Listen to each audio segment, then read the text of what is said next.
শীতের রুক্ষ আবহাওয়ায় নিজের এবং নিজের পরিবারের রোগ প্রতিরোধ ক্ষমতাকে আরও শক্তিশালী করতে এবং ঠান্ডা, জ্বর এবং ঋতু পরিবর্তন সংক্রান্ত যত ধরনের রোগ আছে এগুলো থেকে দূরে রাখতে নিয়মিত 1 থেকে 2 চামচ আমলা ব্রাশ খান। আমলা ব্রাশটা কি?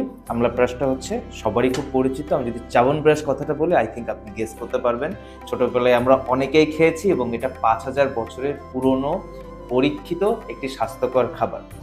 কেন আমরা আমলা ব্রাশের কথাই বলছি? কারণ আমলা ব্রাশটা কিন্তু আপনার শরীরের ইমিউনিটি সিস্টেমকে অনেক শক্তিশালী করবে, যেটা শীতকালে খুবই দরকার।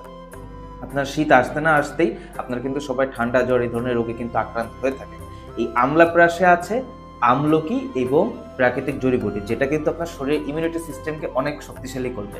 এবং বাজারে থাকা যে কোনো চাবন ব্রাশ থেকে এই ওয়াটার অ্যান্ড প্ল্যান্টের আমলা ব্রাশটা কিন্তু সম্পূর্ণ আলাদা, এই কারণেই কারণ এটা কিন্তু যে আয়ুর্বেদিক ফর্মুলা আছে সেই আয়ুর্বেদিক প্রসেস ফলো